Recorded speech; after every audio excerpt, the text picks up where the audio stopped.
So we had the final Conservative leadership debate, the last one in Laval in French. And earlier this morning, Jean Charest was on with Andrew Carter. We are now joined by Patrick Brown, who is also one of the candidates in the mix, as it were. Mr. Brown, thanks for your time this afternoon. My pleasure. Great to be on the show. Yeah, I want to start with just this. I found a clip this morning. As I said, Jean Charest was on with Andrew Carter, our morning man here. And this is what Jean Charest said, and then I want you to react. Brian?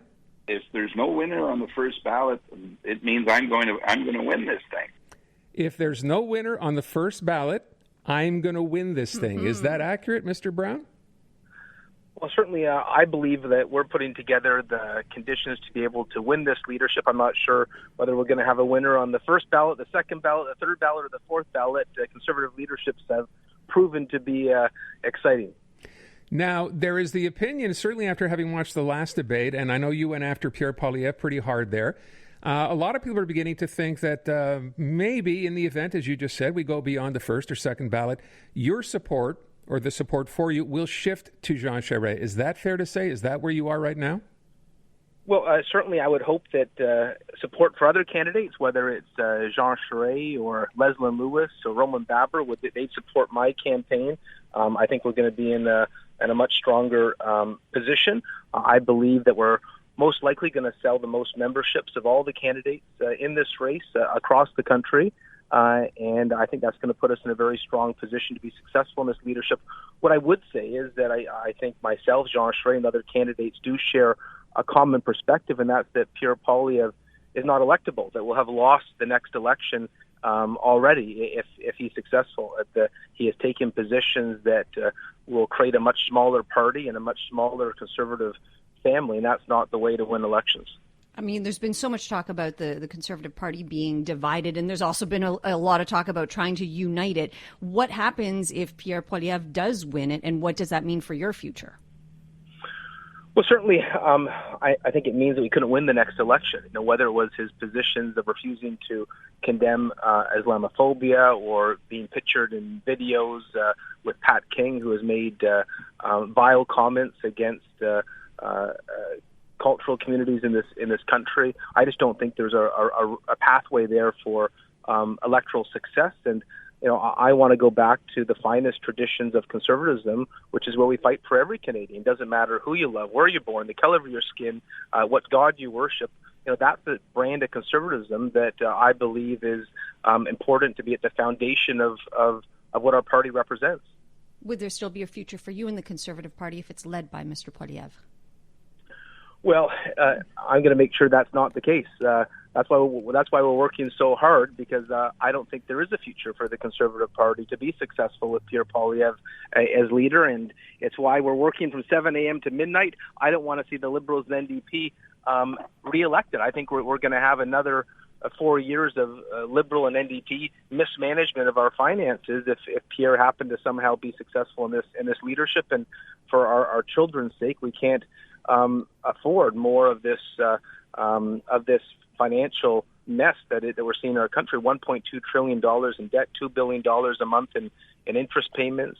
Every child born in Canada today owes $31,000. We need to build a competitive Conservative Party.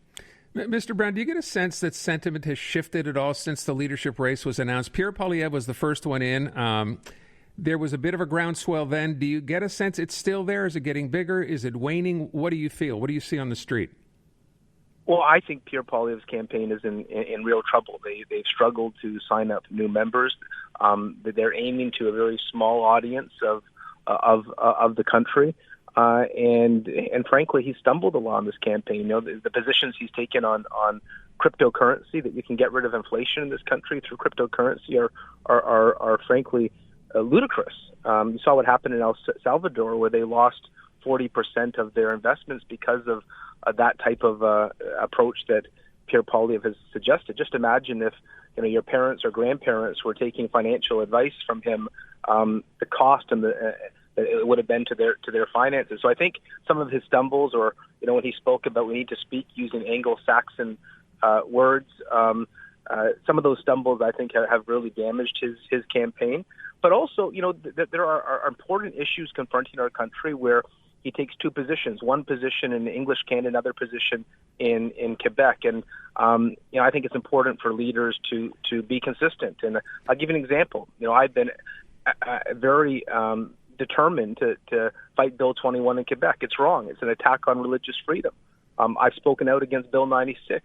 I believe it's wrong for Canada to see a charter right in terms of official languages diminished. And on these issues, Pierre appears to be using words that allows him to take different positions depending where he is in the country. And Canadians catch on to that. You can't use slippery words and not be caught. Okay. I want to ask you this. You mentioned both Bills 21 and 96. So we understand, as you just said, you're against both. What would you do if you were leading the country with respect to Bill 96? What would that challenge look like?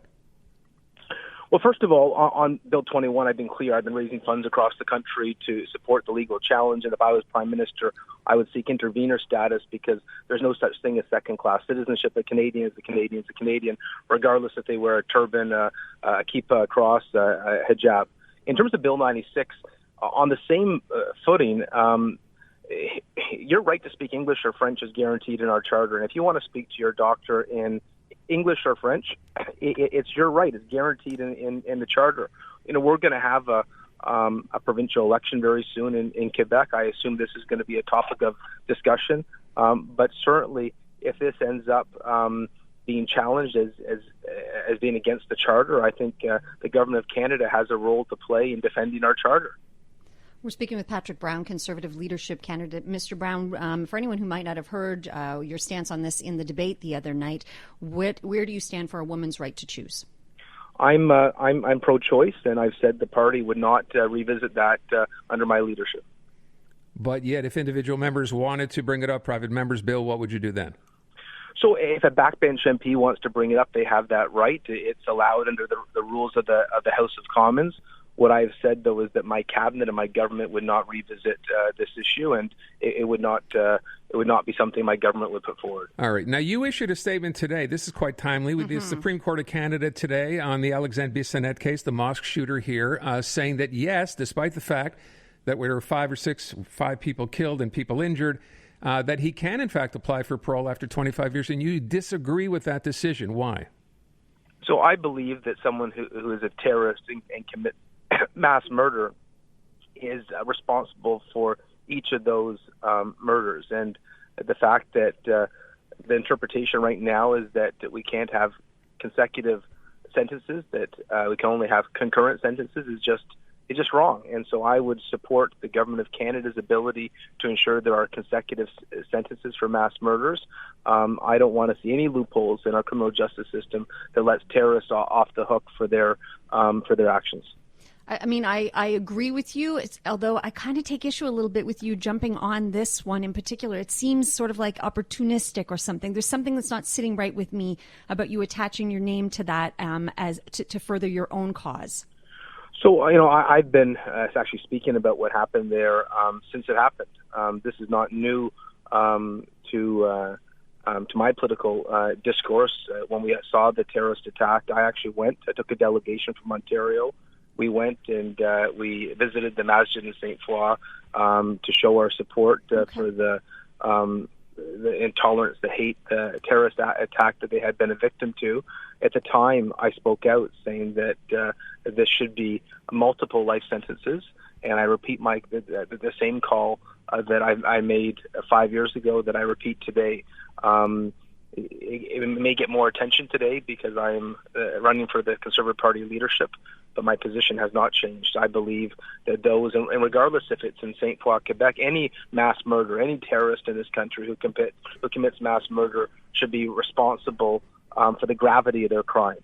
There are too many loopholes in our criminal justice system, and this is yet another example.